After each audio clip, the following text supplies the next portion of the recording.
Hi viewers, welcome to our channel. ప్రస్తుతం మనతో పాటు దాము బాలాజీ గారు సీనియర్ జర్నలిస్ట్ ఉన్నారు. వారితో ఒకసారి మాట్లాడదాం. సార్ నమస్కారం. నమస్తే. సార్ జగన్మోహన్ రెడ్డి గారు అటు ప్రధాని మోదీ గారితో మంతనాలు జరుపుతున్నట్టుగా వార్తలు వస్తున్నాయి సార్. అంటే మనం ఒక పక్క చూస్తున్నాం, అటు చంద్రబాబు నాయుడు గారు, లోకేష్ గారు, అమిత్ షా గారిని, మోదీ గారిని కలుస్తున్నారు. జగన్మోహన్ రెడ్డి గారిని అరెస్ట్ చేసే ప్రయత్నాలు జరుగుతున్నాయంటూ కొన్ని రోజులుగా వార్తలు వస్తున్నాయి. ఈ నేపథ్యంలో ఈయన కూడా కౌంటర్ అటాక్ ప్లాన్ చేశారు, తాను రక్షించుకోవడానికి ప్రయత్నాలు చేస్తున్నారు. ఈ నేపథ్యంలోనే మోదీ గారిని కలిశారని చెప్తున్నారు. మరి ఏం జరుగుతుంది ఏపీలో? మరి జగన్మోహన్ రెడ్డి గారు వస్తే అవకాశాలు ఏమన్నా ఉన్నాయా, లేకుంటే ఆయనని కాపాడుకుంటారా సార్? అంటే జగన్కి మోడీకి మధ్య ఒక రహస్య సంబంధం ఉందనేది విషయం అందరికీ తెలుసు. ముందు నుంచి కూడా ఈ 10 ఏళ్లలో జగన్ని కాపాడింది ఎవరు? మోడీని. లేకపోతే ఆయన ఎప్పుడూ జైల్లో కూర్చోవాలి. ఎందుకంటే 11 సంవత్సరాలుగా బెయిల్ మీద బయట ఉన్న ఒక ముఖ్యమంత్రి కావచ్చు, ఎక్స్ ముఖ్యమంత్రి కావచ్చు, ఇంకెవరు లేరు ఇండియాలో. ఎందుకంటే ఆయన మీద దాదాపు ఈ ఈడీ అండ్ సిబిఐ పెట్టిన కేసులు 18 ఎన్నో ఉన్నాయి. అన్ని కేసులు ఉన్నా కూడా ఆయన 11 ఏళ్ళుగా బెయిల్ మీద ఉన్నాడు. ఇప్పటికి కూడా బెయిల్ మీదనే ఉన్నాడు. అంటే అర్థం ఏంటి? ఆ ఏజెన్సీలు ఎవరు?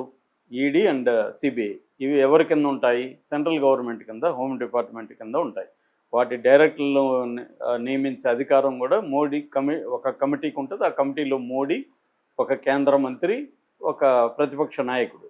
ఇంతకుముందు సుప్రీంకోర్టు జడ్జి ఉండేవాళ్ళు, వీళ్ళు సుప్రీంకోర్టు జడ్జిని కూడా పక్కన పెట్టేసింది మోడీ ప్రభుత్వం. సో ఫైనల్గా ముగ్గురులో ఇద్దరు అనుకున్న వాళ్ళే ఉంటారు. ఆ ఇద్దరు ఎవరు? Modi and cabinet minister. ఫైనల్గా మోడీ అనుకున్న వ్యక్తే అక్కడ ఉంటాడు. కాబట్టి మోడీ కంట్రోల్లోనే ఇవన్నీ ఉంటాయి. సో ప్రతిపక్షాలను వేధించాలనుకుంటే ఈ ఏజెన్సీలు రంగంలోకి దిగుతాయి. అవన్నీ మనకు అనేకసార్లు చెప్పుకున్నాం. సో జగన్ ఎందుకు వేధించట్లేదు? జగన్ మీద ప్రధానంగా మనకు జగన్ చుట్టూ 2 కేసులు మనం చూడొచ్చు, వివాదమైన కేసులు. ఒకటి జగన్ అక్రమాస్తులు, దాంట్లో ఆల్రెడీ ఆయన 16 నెలలు జైల్లో ఉండొచ్చాడు, అదొక కేసు.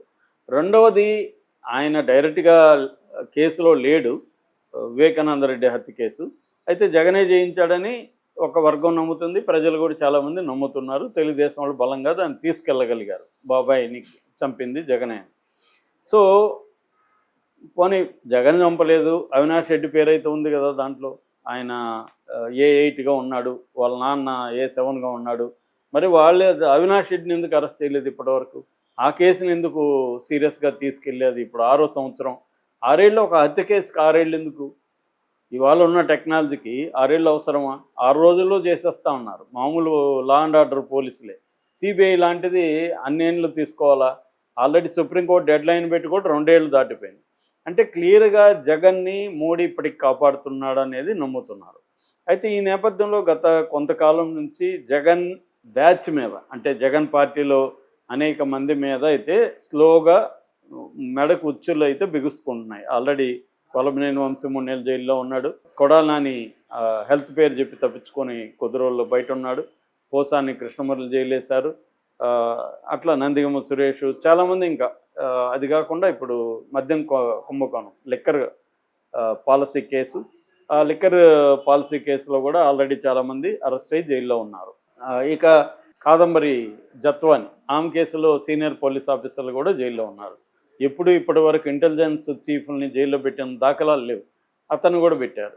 సో ఈ స్థాయిలో చంద్రబాబు క్రాక్ డౌన్ చేస్తున్నాడు. కానీ జగన్ జోలికి వెళ్ళట్లేదు, కొంతమంది జోలికి వెళ్ళట్లేదు. అంటే రోజా జోలికి వెళ్ళట్లేదు, అంబటి రాంబాబు జోలికి వెళ్ళట్లేదు, పేర్ని నాని జోలికి వెళ్ళట్లేదు. ఇలాంటి వాళ్ళు కొంతమంది జోలికి వెళ్ళలేదు, జగన్ జోలికి వెళ్ళట్లేదు. జగన్ని కొట్టకుండా, అంటే హెడ్ను కొట్టకుండా పాము తోకల్ని కొడితే ఏం లాభం అన్న ఒక విమర్శ అయితే విత్ ఇన్ ద పార్టీ కూడా ఉంది. అయితే దీని వెనక ఇప్పుడు ఈ మద్యం కుంభకోణం చాలా సీరియస్గా ముందుకెళ్తుంది, ఇందులో ఈడీ కూడా ఇన్వాల్వ్ కాబోతుంది అనేది ఇప్పుడు ఒక వార్త వస్తుంది. ఈడీ ఆల్రెడీ వీళ్ళ ఎఫ్ఐఆర్ని తీసుకునింది. సో ఈడీ ఎంటర్ అయితే జగన్ని జైలుకి వెళ్ళడం ఖాయం. అయితే జగన్ పేరు ఇప్పటివరకు దాంట్లో లేదు, మద్యం కుంభకోణంలో లేనంత మాత్రాన్ని పెట్టకూడదని ఏమి లేదు. రేపు పొద్దున మెమో వేస్తారు, జగన్ది పెడతారు. సడన్గా జగన్ అరెస్ట్ చేసి చంద్రబాబుని ఎలా చేస్తారు అలా చేస్తారు. కాకపోతే ఇప్పుడు చంద్రబాబు ప్లాన్ ఏంటి, జగన్ ప్లాన్ ఏంటి? చంద్రబాబు ఏమో జగన్ని జైల్లో పెట్టాలి, పెట్టడమే కాకుండా పెడితే త్వరగా బయటికి రాకూడదు, అది చంద్రబాబు ప్లాన్. ఇప్పుడు చంద్రబాబుని పెట్టి జగన్కి ఏం ఒరిగింది? నెగిటివ్ అయింది. అలాగే జగన్ పెట్టి నెగిటివ్ అవ్వకూడదు అంటే కన్విక్షన్ పడితే అప్పుడు చంద్రబాబుకి ఏమీ సంబంధం లేదు. కన్విక్షన్ పడాలి. మరి కన్విక్షన్ పడడానికి మోడీ హెల్ప్ చేయాలి. అది ఎందుకు హెల్ప్ చేయట్లేదు అనేది ఇప్పుడు ప్రధానమైన ప్రశ్న. ఇప్పుడు రేపు మద్యం కుంభకోణంలో జగన్ అరెస్ట్ చేస్తాడు. 1 month 2 months 3 months 5 months Jagan ఉండి బయటకు వస్తాడు. బయటకు వస్తే అది సింపతిగా అతనికి మారచ్చు. ఇప్పటివరకు జనరల్గా చూస్తే జైలుకి వెళ్ళి వచ్చిన వాళ్ళు ఎక్కువ మంది, అందరూ కాదు, ఎక్కువ మంది సీఎంలు అయిన సంఘటనలు ఉన్నాయి మనకి. ఇక్కడ గతంలో జగన్ జైలుకి వెళ్ళి వచ్చాడు, తర్వాత చంద్రబాబు జైలుకి వెళ్ళి వచ్చాడు, ఇక్కడ రేవంత్ రెడ్డి జైలుకి వెళ్ళి వచ్చాడు. ఇలాగ కొన్ని కేసులు అయితే ఉన్నాయి. అది అందరని చెప్పలేము. జైలుకి వెళ్ళి వచ్చిన వాళ్ళు కాకుండా ఉండేవాళ్ళు బోల్డ్ మంది ఉన్నారు. ఈవెన్ జగన్ కూడా ఇమీడియట్గా కాల, జైలుకి వెళ్ళి వచ్చినాక కాల, మళ్ళీ ఎప్పుడూ అయ్యాడు. కాబట్టి ఏదేమైనా జగన్ జైలుకి వెళ్తే సింపతి వస్తుందా, మనకు ఉపయోగమా నష్టమా అనేది చంద్రబాబు బేరీ చేసుకోవాలి. అందుకని చంద్రబాబు ముందున్న కర్తవ్యం ఏమంటే, ఒకవేళ అరెస్ట్ చేసినా అతనికి బెయిల్ మీద బయటకు వచ్చేస్తాడు. కాబట్టి ఆ అరెస్ట్ వల్ల మనకు ఉపయోగం లేదు. జగన్కి అలవాటే జైలు, అతను ప్రిపేర్గా అయ్యాడు అయినాడు, జైల్లో అతను ఉండగలడు, అతనేమి కష్టాలు పడ్డాడు. చంద్రబాబు ఎలా ధైర్యంగా ఉన్నాడు, జగన్ ఇంకా యువకుడు కాబట్టి ఆల్రెడీ అనుభవం ఉంది కాబట్టి మెంటల్గా ప్రిపేర్ అయినాడు, అతను ఉండగలడు. కానీ దానివల్ల లాభం ఏంటి చంద్రబాబుకి? అదే శిక్ష పడింది అనుకో, 2 ఏళ్ళ పైన శిక్ష పడితే జగన్ ఇంక 10 ఏళ్ళ పాటు ఎలక్షన్లో పోటీ చేయలేడు. జగన్ పోటీ చేయకపోతే జగన్ తరపున పోటీ చేయడానికి వాళ్ళు చెల్లో తెల్లో లేరు. భార్య రావాలి రంగంలోకి, భార్య రాజకీయాలకు కొత్త, ఆమె వచ్చి ఇప్పుడు గెలుస్తుందా లేదు తెలియదు, ఈ రాజకీయాలను ఎదుర్కోగలుగుతుందా లేదు తెలియదు. కాబట్టి జగన్కి కన్విక్షన్ పడితేనే చంద్రబాబుకు మైలేజ్ వస్తుంది, లేకపోతే పెద్ద మైలేజ్ రాదు. ఈ నేపథ్యంలో జగన్ని ఎందుకు ఇప్పటి వరకు మోడీ గ్రీన్ సిగ్నల్ ఇవ్వలేదు అనేది చర్చ నడుస్తుంది. దీనికి ఒక పాజిబుల్ ఎక్స్ప్లెనేషన్ ఏమంటే, జగన్ మోడీతో మంతనాల్లోనే ఉన్నాడు, అందుకనే ఇటు ఇండియా కూటమి వైపు వెళ్ళలేదు. నిజానికి ఇండియా కూటమి తరపున జగన్ బిగినింగ్లోనే ఢిల్లీలో మీటింగ్లు పెట్టి అవన్నీ చేశాడు, ధర్నాలు అవన్నీ చేస్తే ఇండియా కూటమిలో దాదాపు 8 పార్టీల నాయకులు వచ్చారు జగన్ దీనికి. ఎందుకంటే వాళ్ళకి జగన్ తమ పార్టీలకు వస్తే మేలనే వాళ్ళు ఆలోచిస్తున్నారు, వాళ్ళకి హెల్ప్ అవుతుంది. కానీ జగన్ అంతకంటే ముందు వెళ్ళలేదు. అప్పుడు కూడా నేను చెప్పాను, ఇది ఒక రకంగా మోడీకి సిగ్నల్ ఇవ్వడం, నువ్వు నన్ను చూసుకోకపోతే నేను అటు వెళ్తాను అని సిగ్నల్ ఇవ్వడం కోసం తప్ప జగన్కి సీరియస్ ఇంట్రెస్ట్ లేదు, అటు వెళ్ళడం అనేది ఇంట్రెస్ట్ లేదు. సో కాబట్టి అప్పటి నుంచి మోడీ సైలెంట్గా ఉన్నాడు, జగన్ కూడా మోడీకి యాంటీగా గట్టిగా ఎక్కడ మాట్లాడట్లేదు, సైలెంట్గా ఉన్నారు. ఏదో వక్ఫ్ బిల్లుకి కూడా అదేదో నామకే వాస్తే అటు ఇటు ఇచ్చారు తప్ప, యాంటీగా మాట్లాడారు తప్ప పెద్దగా దాని మీద ఏమి వీళ్ళు ఉద్యమాలు చేయలేదు. సో అంటే క్లియర్గా జగన్ మోడీకి యాంటీగా ఏ పని చేయట్లేదు, అట్లాగే మోడీ కూడా జగన్కి యాంటీగా ఏ పని చేయట్లేదు. అంటే అండర్ కరెంట్గా నడుస్తుందా జగన్కి మోడీకి?